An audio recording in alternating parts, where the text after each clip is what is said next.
World News Program coming to you live from Algiers. I'm Miriam Zian, and these are the top stories. Following the bombing of strategic gas facilities in Iran, the Revolutionary Guard Corps announced the launch of large-scale targeting of U.S. bases and Zionist entities' troops. The Revolutionary Guard also issued a warning to evacuate several oil facilities in the Gulf region, and the U.S. military stated that it hit more than 7,800 targets in its operation against Tehran.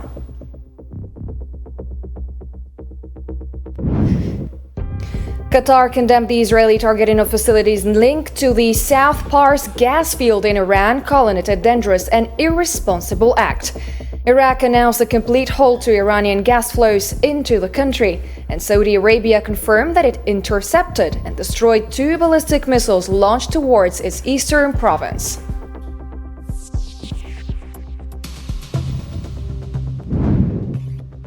And following the targeting of Iran's Pars gas field, oil prices rose by 5%, reaching nearly $110 per barrel. NATO discussed ways to reopen the Strait of Hormuz, and Germany emphasized it would not participate in any war against Iran, regardless of its duration.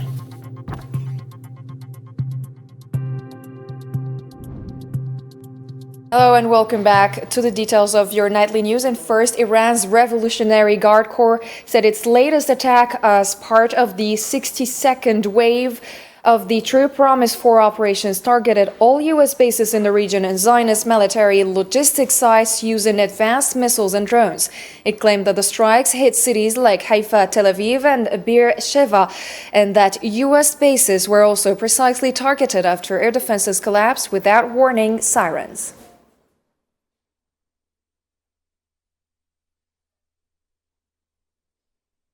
And Iran's Khatam al-Anbiya headquarters warned of a strong response to the targeting of the gas field, saying it will retaliate at the first opportunity, and had already warned it would strike sources of aggression if energy infrastructure was hit. A military source told Fars news agency that the attack is a war crime that won't go unanswered.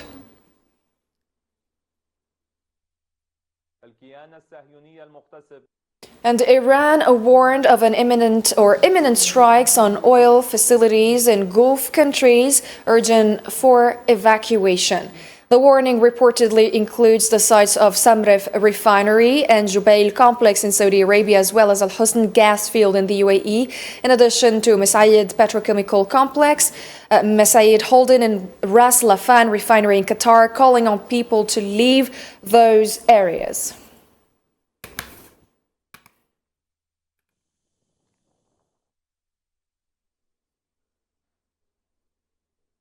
Qatari authorities said a fire broke out in Ras Laffan after an Iranian strike with civil defense responding. This follows Iran's warning it would target Gulf energy infrastructure after a U.S.-Israeli attack on its gas facilities.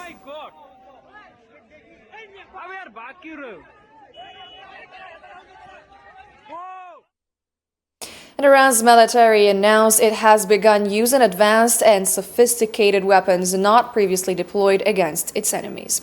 A spokesperson for Khatam al-Anbiya headquarters said the move aims to create deterrence and prevent further attacks.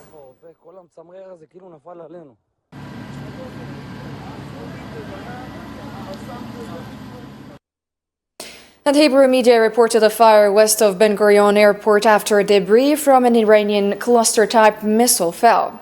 The same source said Iranian strikes caused major damage across several areas, with power outages in Holon describing a tragic night in the Gush Dan region.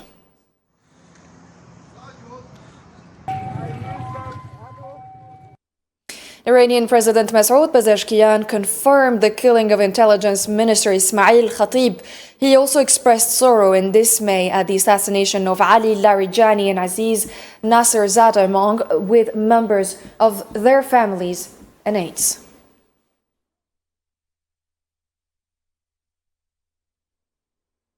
And Iran's military vowed a decisive response to the killing of Ali Larijani in an airstrike on Tehran. Army Chief Amir Hatami said the retaliation would be firm and regret-inducing, stressing such attacks won't affect Iran's defense of its sovereignty.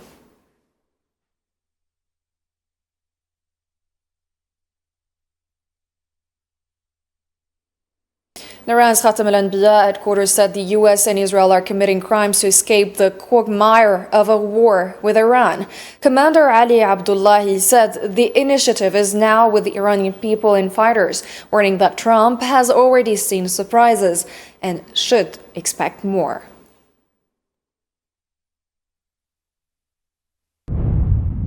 The enemy commits any crime to escape the quagmire it created for itself through its war against us, to mitigate the damage to its reputation and to preserve its false image of power.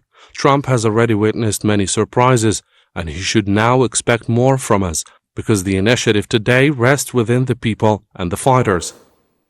And Iran's Supreme Leader Mujtaba Khamenei said the assassination of Ali Larijani shows his importance and the enmity of Islam's enemies.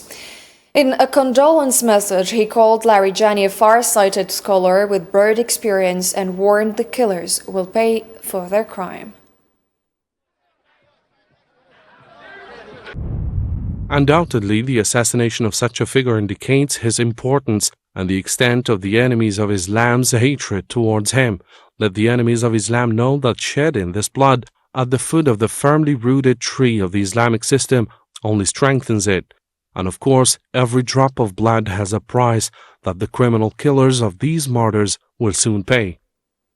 The Zionist occupation has escalated its assassination operations inside Iran, targeting prominent political and military leaders, most recently the head of Iran's security apparatus, and Ali Larijani, with the aim of weakening the regime from within at a time when a decisive victory in the Zionist-American war on Iran seems far off.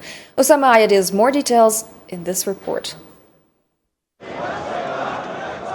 The war in the Middle East has sharply intensified following the assassination of senior Iranian figure Ali Larijani. The killing comes amid a broader pattern of strikes allegedly aimed at weakening Iran's political and military structure. According to regional accounts, the campaign reflects a long-standing doctrine attributed to the Zionist entity, targeting senior leadership figures to pressure Tehran into concessions, particularly regarding its nuclear program and regional influence. The Islamic Republic of Iran enjoys a robust and stable political system and firmly established political, economic, and social institutions. The presence or absence of any individual cannot shake this structure. Ali Larijani, the highest-ranking Iranian official assassinated by the occupation after the supreme leader on the first day of the war.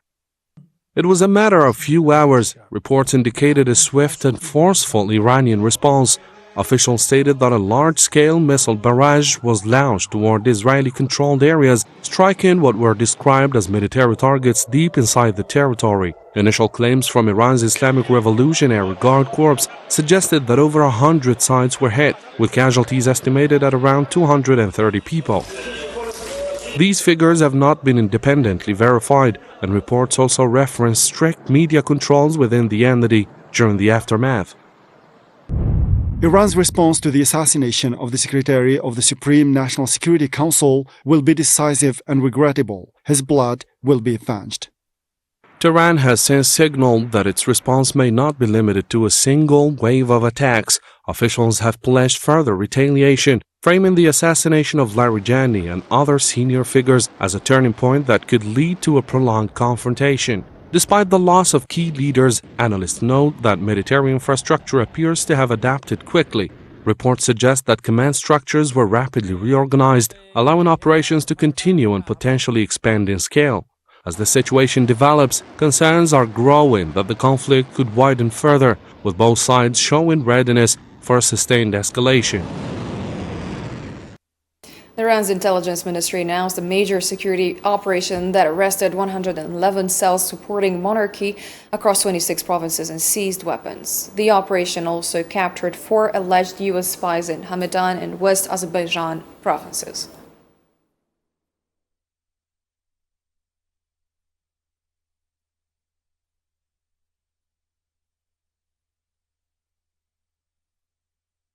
The U.S. Central Command said it has struck over 7,800 targets in operations against Iran, hitting Revolutionary Guard command centers, intelligence sites, air defenses, naval vessels, missile launch sites, and weapons production facilities, degrading Iran's military communications and missile capabilities.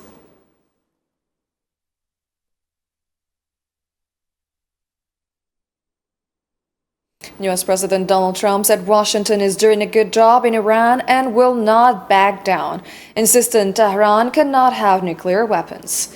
He claimed that if Iranian nuclear sites had not been struck last summer, Iran would have developed a nuclear weapon, adding that the U.S. can neutralize Iran's Navy, Air Force, and air defenses. Very bad people that want to have nuclear weapons. We can't allow that. They would have had it. If we didn't send the B-2 bombers in, they would have had it 7 months ago, a couple of weeks after that, and we can't let that happen. So we did a little excursion, and we're way ahead of schedule, as you probably noticed. And Qatar strongly condemned the Israeli strike on Iran's South Pars gas facilities, calling it a dangerous move. Foreign Ministry spokesperson Majid al-Ansari said targeting energy infrastructure threatens global energy security, regional populations, and the environment, urging restraint and de-escalation.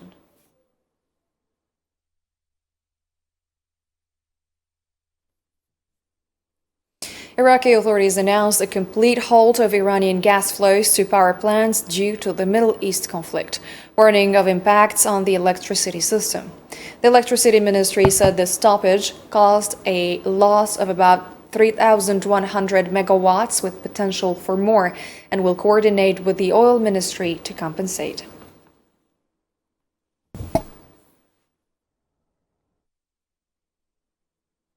Saudi Arabia's defense ministry said it intercepted drones and ballistic missiles aimed at the eastern province. It also destroyed a drone near a gas plant in the east and another in Al-Kharj, and 4 ballistic missiles targeting Riyadh, with debris falling across the capital.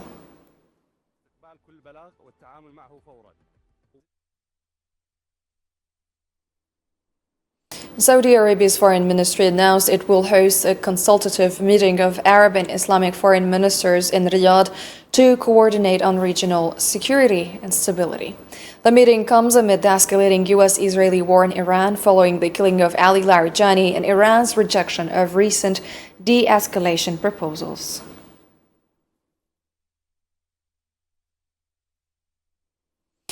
Oil prices rose 5% after U.S.-Israeli strikes on Iran's South Pars gas field and Tehran's threats to target regional energy infrastructure. Brent crude reached $108.60 and WTI rose 1.9% above $98. South Pars, the world's largest gas field, supplies about 70% of Iran's domestic gas consumption.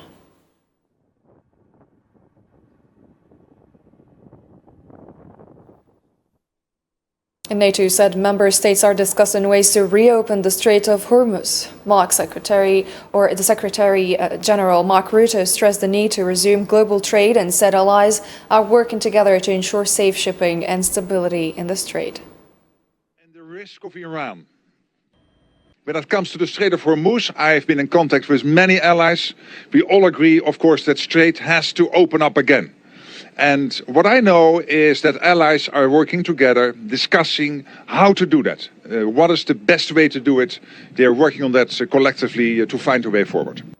German Chancellor Friedrich Merz said the U.S. did not consult Europe or seek its help in the war against Iran, and Germany would have advised against it. He ruled out German involvement or ensuring navigation in the Strait of Hormuz, calling for a swift end to the conflict to prevent regional escalation and preserve Iran's state integrity. Washington hat uns nicht zu Rate gezogen. Washington did not consult us and saw no need for European assistance. Ladies and gentlemen, we would have advised against pursuing this course in the manner it has been carried out so far. For this reason, we have stated that regardless of how long the war continues, we would not participate in ensuring freedom of navigation in the Strait of Hormuz, for example, through military means. Europe has an interest in bringing this war to an end soon. Any further regional escalation or collapse of the Iran state, something we have seen before in Libya, Iraq and other countries in the region, would be catastrophic and would also cause serious harm to us. And Russia strongly condemned attempts to assassinate Iranian leaders in U.S.-Israeli airstrikes. Kremlin spokesperson Dmitry Peskov said Moscow condemns any actions targeting the health, killing, or elimination of sovereign Iranian leaders or other national leaders. Мы решительно осуждаем действия, направленные на... Безусловно, мы решительно осуждаем. Undoubtedly, we resolutely condemn actions aimed at causing bodily harm, or even more so, at the murder and elimination of representatives of the leadership of sovereign Iran, sovereign and independent Iran, as well as those of other countries. We condemn such actions. And Kremlin spokesperson Dmitry Peskov denied a Wall Street Journal report claiming Russia sent satellite images and advanced drone technology to Iran, calling it false. Let's have a listen. Нет, мы по-прежнему подобные сообщения сейчас... No, we still do not comment on such reports. As you know, a large number of reports is circulating around this war now, and the vast majority of them are nothing more than fake news. We therefore do not consider it necessarily to comment on each of these reports. For its part, Turkey criticized Israel's assassination of Iranian officials as illegal. Turkish Foreign Minister Hakan Fidan urged Israel to stop such killings, calling them outside international humanitarian law, and said he will visit regional countries to discuss steps to end the war. Israeli political assassinations, particularly those targeting Iranian statesmen and politicians, are in fact unlawful activities that fall outside the bounds of international humanitarian law. These actions must come to an end as soon as possible. I will soon undertake a regional visit to discuss these steps that can be taken to stop the war. Lebanon's health ministry reported 968 dead and 2,432 injured from Zionist attacks between March the 2nd to March the 18th. Its emergency operations center said 56 more Lebanese were killed in airstrikes on Wednesday alone.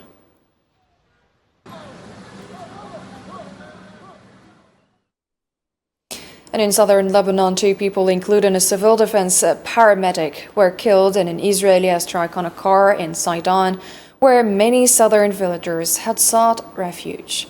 Israel renewed evacuation warnings for areas south of the Zahrani River, covering over 40 kilometers north of the Palestinian border. And in eastern Lebanon, an airstrike in Baalbek killed 4 people, according to the health ministry.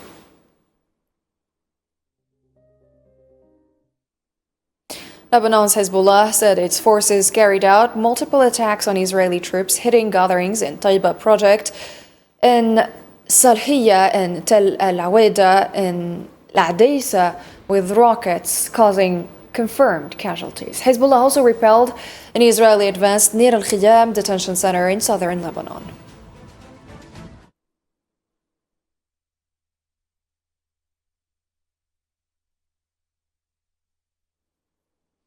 Algerian President Mr. Abdelmajid Tebboune affirmed that Algeria is focusing its efforts on strengthening its national economy through major structured and integrated achievements. In a message commemorating the 64th anniversary of Victory Day, celebrated annually on March the 19th, President Tebboune emphasized that Algeria faces challenges of building economic resilience and bolstering its sovereignty amidst turbulent regional and international circumstances.